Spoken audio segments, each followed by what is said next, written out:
ლიონს დაეხმარა. PSG-მ ბარკოლას სატრანსფერო ღირებულება მთლიანად დაფარა. ბასილაშვილმა რეიტინგის მე-7 ნომერს მოუგო და მეორე წრეში გადავიდა. ოლივეირა გათიშა და 2 წონის ჩემპიონია. თოფურია საოცარი გამარჯვება. მისი დაფინიშება შემიძლია და მანეს სიცის.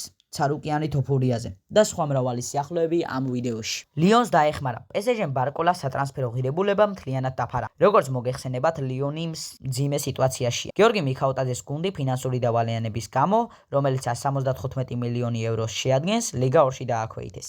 პარი სენ-ჟერმენმა საკმაოდ ღირსეული ჟესტით ლიონის დახმარება გადაწყვიტა. ცნობილია, რომ ლუის ერიკეს გუნდმა ბრედლი ბარკოლა ლიონიდან შეიძინა, თუმცა კონტრაქტში ჩაიდო პუნქტი, რომლის მიხედვითაც ჩემპიონთა ლიგის მოქმედმა გამარჯვებულმა ბრედლის სატრანსფერო ღირებულება 45 მილიონი ევრო ნაწილ-ნაწილ უნდა დაფაროს. ფრანგული მედიის ინფორმაციით, იმის გამო, რომ ლიონს ახლა ფინანსური პრობლემები აქვს, პარი სენ-ჟერმენმა აღნიშნული თანხა ერთიანად დაფარა და ასე მის ერთ-ერთ კონკურენტს დაეხმარა. რა თქმა უნდა, ეს თანხა ლიონის პრობლემების მოსაგვარებლად საკმარისი არ არის, თუმცა PSG-ს ჟესტი ნამდვილად დასაფასებელია. როგორც უკვე მოგახსენეთ, ფინანსური დავალიანების გამო ლიონი ლიგა 2-ში დააქვეითდა. კერძოდ საუბარია პროფესიონალური ფეხბურთის ფინანსური ზედამხედველების DNCG-ს მოთხოვნილი გარანტირების შესრულებასა და 175 მილიონი ევროს ოდენობის ვალზე, რომელიც როგორც ჩანს ლიონმა ვერ დაფარა. ფრანგულ კლუბში DNCG-ს გადაწყვეტილებას გაუგებარი უწოდეს და განაცხადეს, რომ ლიგა 2-ში დაქვეითებას აუცილებლად გაასაჩივრებს. პარი სენ-ჟერმენის მეტოქი გაირკვა. ბაიერნმა ფლამენგო დაამარცხა. მსოფლიო საკლუბო ჩემპიონატის მეოთხედფინალში ხვიჩა კვარაცხელიას პარი სენ-ჟერმენი ბაიერნს დაუპირისპირდება.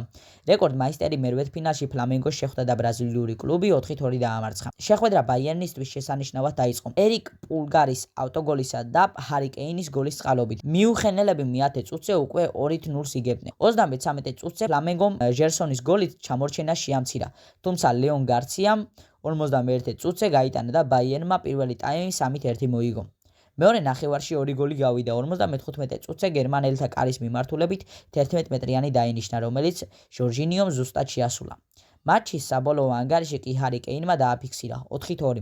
ზრობისთვის ბაიერნისა და პარი სენ-ჟერმენის მეოთხედფინალური დაპირისპირება 5 ივლისს გაიმართება.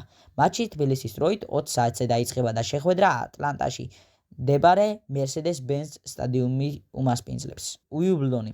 ბასილაშვილმა რეიტინგის მე-7 ნომერს მოუგო და მეორე წრეში გადავიდა. უიმბლდონის პირველ წრეში ნიკოლოზ ბასილაშვილი ATP რეიტინგის მე-7 ნომერს ლორენცო მუზეტის დაუპირისპირდა და 4 სეტში 6-2, 4-6, 7-5, 6-1 დაამარცხა. მატჩი 2 საათი და 27 წუთი გრძელდებოდა. ბასილაშვილი უიმბლდონის მეორე წრეშია, სადაც კიდევ ერთ იტალიელ ჩოგბურთელს ლორენცო სონეგოს დაუპირისპირდება. ოლივეირა გათიშა და 2 წონის ჩემპიონია. თოფურია საოცარი გამარჯვება. UFC 317-ზე მსუბუქი წონითი დივიზიონის სატიტულო ჩხუბში ილია თოფურიამ პირველივე რაუნდში ჩარლზ ოლივეირა გათიშა. შეხვედრა, რომელსაც მთელი MMA-ის სამყარო მოუთმელა დელოდა, ძალიან მალე დასრულდა. ილიამ საოცარი ნოკაუტით გაიმარჯვა. ილიამ ბრძოლის დაწყებისთანავე მეტოქეს რამდენიმე ძლიერი დარტყმა მიაყენა, რის შედეგადაც ოლივეირამ ჭიდაობა დაიწყო. თუმცა არაფერი გამოუვიდა და მალევე პირველივე რაუნდში 33 წუთზე ქართველმა ოლივეირა გათიშა. ილიას უდიდესი გამარჯვება. ამ გამარჯვების შემდეგ ილია 2 წონის ქვემსუბუქი და მსუბუქი წონის ჩემპიონი. ილიამ კარიერაში მე-17 ბრძოლა გამართა. ყველა მისი გამარჯვებით დასრულდა და დაუმარცხებელია. თოფურიას 17-დან 7 გამარჯვება ნოკაუტით მოიპოვა, ასევე ნოკაუტი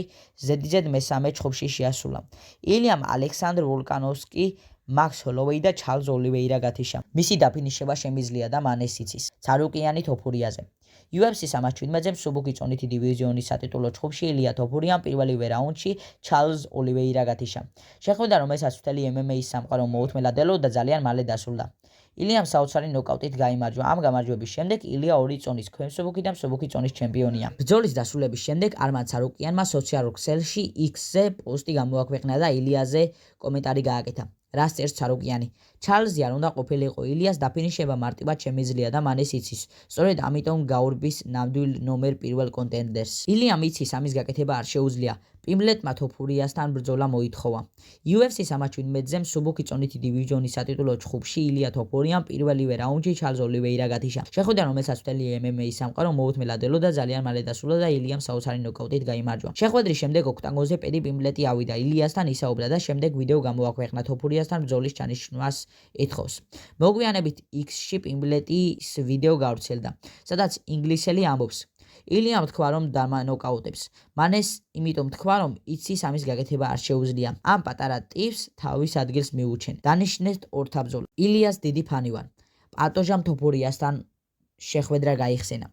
ალექსანდრ პანტოჟამ, ვინც ქამარი მეოთხედ დაიცვა, პრეს კონფერენციაზე ილია თოფურიაზე ისაუბრა. კანიბალმა ილიას საოცარი დარტყმებს ხაზი გაუსვა და ასევე აღნიშნა, რომ MMA-ის ისტორიაში ილია ერთ-ერთი საუკეთესოა. ალექსანდრ პანტოჟამ: თოფურია ფენომენალურია. ნახე მისი ბოლო ფანჩები. ის ერთ-ერთი საუკეთესოა, ვინც კი ოქტაგონზე ყოფილა. დაახლოებით 1 წლის წინ შევხვდი და უთხარი, რომ შენი დიდი ფანი ვარ. მშვენიერია, რასაც აკეთებს და რა სტილითაც ჩხუბობს. ცოტა ხნით ადრე UFC-ს უმსუბუქესი წონით დივიზიონის ჩემპიონმა პანტოჟამ კარა ფრანსი მესამე რაუნდში მახრჩობელა ელეთით დაამარცხა. შეხვედრის განმავლობაში პანტოჟა უპირატესობას ფლობდა. მესამე რაუნდში მახრჩობელა ელეთით გაიმარჯვა. კანიბალმა ტიტული მეოთხედ დაიცვა და ასეთი გამოვიდა. ეს არის დღევანდელი სპორტული ინფორმაცია. თუ მოგეწონათ ეს ვიდეო, დალაიქეთ, გამოიწერეთ არხი და გემშვიდობებით. მომავალ შეხვედრამდე.